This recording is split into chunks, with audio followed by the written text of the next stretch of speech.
कि कोई भी राज्य 3.5% से ज़्यादा राजस्व घाटा नहीं कर सकता, राजकोषीय घाटा, लेकिन बिहार में आज 9% पे पहुंच गया नीतीश कुमार के नेतृत्व में। यह सबसे बड़ी विफलता है। नीतीश कुमार जी, बिहार के मुख्यमंत्री के नाते आपने जांच क्यों नहीं होने दिया?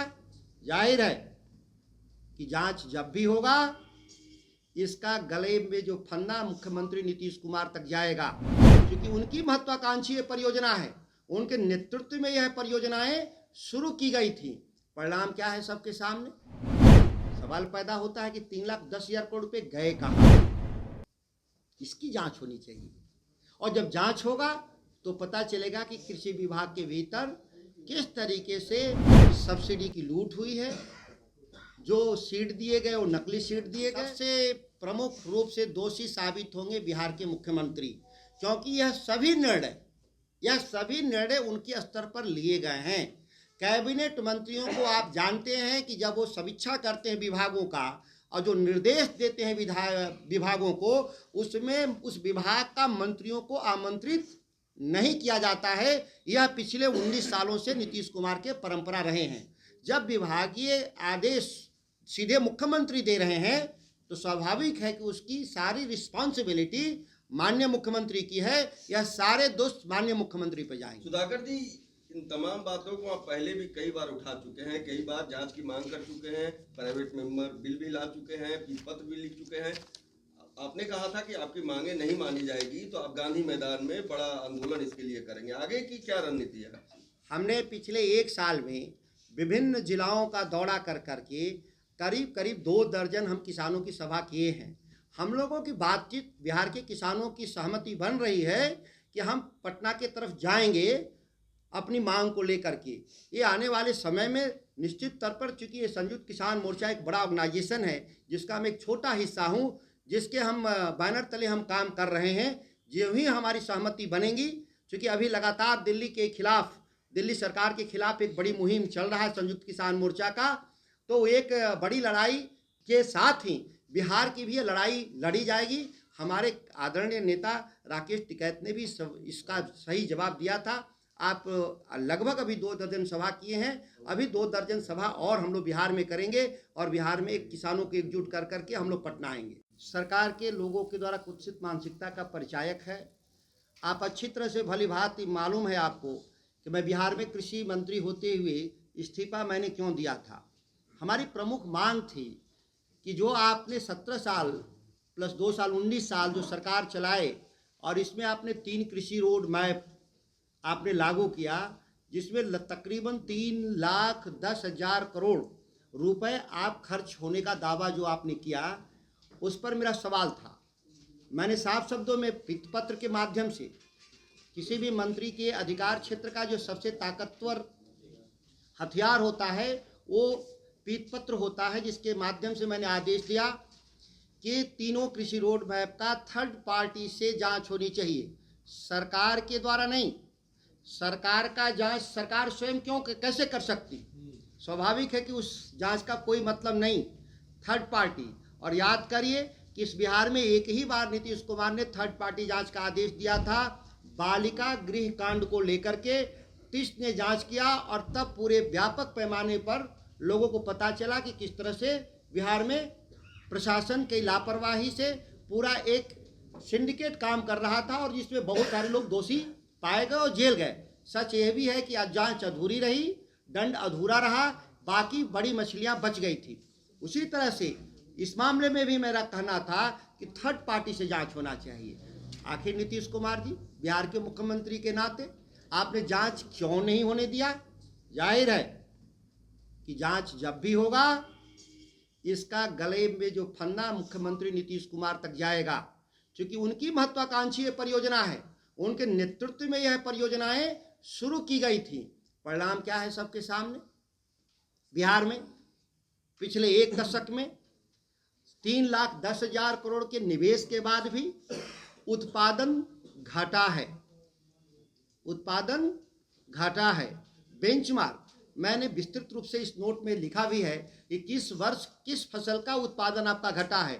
अगर हम टोटलिटी में देखें, इसेंशियल कमोडिटी जो हमारे जिसके क्रॉप कटिंग के आधार पर डेटा बनता है। बाकी फसलों में जैसे सब्जी हो, फल हो, दूध हो, इसमें कोई क्रॉप कटिंग का डेटा कलेक्शन नहीं होता, एक हाइपोथेटिक डेटा होता है।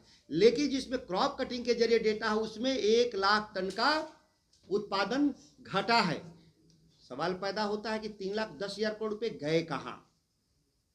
इसकी जांच होनी चाहिए, और जब जांच होगा तो पता चलेगा कि कृषि विभाग के भीतर किस तरीके से सब्सिडी की लूट हुई है, जो सीड दिए गए वो नकली सीड दिए गए। फर्टिलाइजर केवल हम देश के जो एवरेज है कंजम्पशन पर हेक्टेयर उतना नहीं, हम पंजाब के ऊपर जाके कंजम्पशन कर रहे हैं फर्टिलाइजर। और हम धान का उत्पादन, गेहूं का उत्पादन क्या कर रहे हैं? प्रति हेक्टेयर प्रोडक्टिविटी देखा जाए तो पंजाब के मुकाबले आधी हमारी रह गई।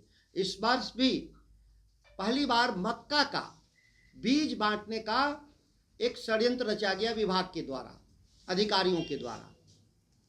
अभी तक बिहार में सबसे ज़्यादा प्रदर्शन अच्छा था मक्के का उत्पादन का, जिसमें सरकार का योगदान शून्य था। लेकिन उस खेती को भी बर्बाद करने के लिए, मक्के की भी खेती बर्बाद हो जाए, सब्सिडी के आधार पे मक्का का बीज बांटने का इन लोगों ने खेल रचा। और बिहार में सर्टिफाइड सीड के जगह ट्रूथफुल रियल सीड बांटने का काम किया जा रहा है, जो कानून के खिलाफ है। लेकिन वही मैं कह रहा हूं कि अगर ये विभाग के ही लोग जांच करेंगे, बिहार की सरकार ही जांच करेगी, तो फिर अपनी सरकार अपने खिलाफ क्या जांच करेगी?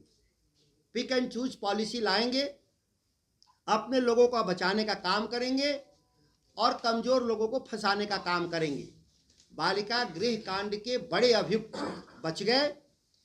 सृजन कांड में जो शामिल लोग थे, जो 3,000 करोड़ रुपए का हेरा फेरी कहीं है चर्चा आज बिहार में, उसमें छोटे मोटे क्लर्क लेवल के लोगों का गिरफ्तारी हुई, सभी बड़े अधिकारी और सभी बड़े नेता बच गए। तो मैं मांग करता हूं कि आप इस मामले को, थर्ड पार्टी का मतलब समझ रहे हैं, राज्य के बाहर होता है, और थर्ड पार्टी का मतलब होता है सीबीआई भी होता है। फिर भी हम ये नहीं कह रहे कि सीबीआई ही, जिससे जरूरत है जांच कराने का काम करे, तभी जाकर के नीतीश कुमार जी पता चलेगा कि आपने बिहार को किस तरह से मिस रूल्ड किया है और अब लगातार मिस लीड कर रहे हैं राज्य को। जो 3,10,000 करोड़ का ये दावा करते हैं, उस 3,10,000 करोड़ में कृषि क्षेत्र में केवल, ध्यान दीजिए, कृषि रोड मैप है, और कृषि क्षेत्र में या कृषि क्षेत्र से संबंधित क्षेत्र, वो गन्ना हो, सहकारिता हो, या पशु एवं मत्स्य पालन हो, या इस तरह के डिपार्टमेंट जो कृषि से संबंधित विभाग हैं, उसमें मात्र बजट का 28%, 3,10,000 करोड़ में मुश्किल से 1 लाख करोड़ का निवेश कृषि क्षेत्र में है। 2,10,000 करोड़ रुपए दूसरे फील्ड में जो आप निवेश कर रहे हैं, वह भी कृषि पर, किसानों पर लादने का काम कर रहे हैं, किसानों के साथ झांसा देने का काम कर रहे हैं बिहार का। बिहार के किसानों की असल मांग क्या थी? कि हमारा आमदनी लगातार घटता जा रहा है। ये साबित कैसे होगा? आप राष्ट्रीय औसत पे देखिए, जो बजट पेश किया है सरकार ने, कि राष्ट्रीय औसत प्रति व्यक्ति प्रति वर्ष 1,97,000 है, लेकिन बिहार में कितना है? प्रति व्यक्ति प्रति वर्ष 59,000। मतलब हमसे 3.5-4 गुना ज़्यादा राष्ट्रीय औसत आमदनी है। तो कृषि क्षेत्र में जब हमारी आमदनी लगातार घटेगा तो प्रति व्यक्ति आय घटेगी। इसके लिए मंडी कानून की जरूरत थी। मंडी कानून को आज देश के किसान मंडी कानून लागू करने के लिए और एमएसपी को लागू करने के लिए पंजाब हरियाणा के किसान बॉर्डर पे धरना दे रहे हैं। भारत सरकार वार्ता कर रही है कि हम आपकी बात सुनने को तैयार हैं, लेकिन बिहार में की सरकार आज तक मंडी कानून 2006 से समाप्त है, उसको आज तक लागू करने का ये लोग प्रयास नहीं किया, ना ही इनके कान पे कोई जू रेंगा। मैं इस पत्र को मंत्री के रूप में पीत पत्र के माध्यम से लिखा था कि जो मंडी कानून आपने निरस्त किया है उसके पुनर्बहाल के लिए कानून आप लाएं, लेकिन आज तक उस पर क्या कार्रवाई हुई? बिहार की जनता अच्छी तरह से भली भांति से पर तक कि मैंने विधानसभा के भीतर भी मैं निजी विधेयक भी लाया था और 2 बार मैंने प्रेस कॉन्फ्रेंस भी किया। आज तक बिहार विधानसभा में निजी विधेयक कृषि बिल के तौर पे पेश करने की अनुमति नहीं दी गई। हद स्थिति ये है कि निजी विधेयक पेश करने का मौलिक अधिकार विधानसभा के सदस्यों को है। कृषि पर आपत्ति था, लेकिन अन्य मुद्दों पर भी निजी विधेयक पेश करने का लगातार सरकार के द्वारा विरोध होने से विधानसभा के भीतर निजी विधेयक पेश नहीं हो रहे हैं। यह चिंता का विषय है कि पिछले करीब करीब 40 सालों से निजी विधेयक नहीं आ पा रहा है, जिसमें सबसे ज्यादा अपने को लोकतांत्रिक कहने वाले बिहार के मुख्यमंत्री नीतीश कुमार के राज 19 साल में एक भी निजी विधेयक नहीं आ पाया। ये सवाल सबके सामने है। बजट को लेकर के मुझे ज़्यादा इसलिए नहीं कहना है कि आप लगातार देख रहे हैं कि पिछले 4 सालों से राजस्व घाटा बढ़ा है। राजस्व घाटा बढ़ा नहीं, जो राज्य 2004 में आदरणीय मुख्यमंत्री हमारी तत्कालीन राबड़ी देवी के सरकार के अंतिम कालखंड में राजस्व अधिशेष वाला राज्य पिछले 4 साल से राजस्व डेफिसिट घाटे का शुरू हो गया, और जिसका परिणाम क्या निकल रहा है कि पूरे राज्य का राजकोषीय व्यवस्था चरमराता जा रहा है।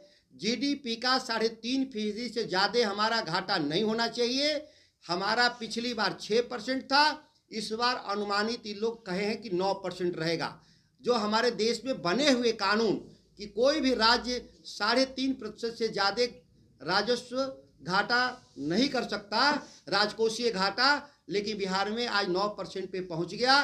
नीतीश कुमार के नेतृत्व में यह सबसे बड़ी विफलता है और इस पर एक गंभीर चर्चा की आवश्यकता है बिहार के लोगों के, बुद्धिजीवियों, मीडिया के कर्मियों में और विधानसभा के भीतर भी।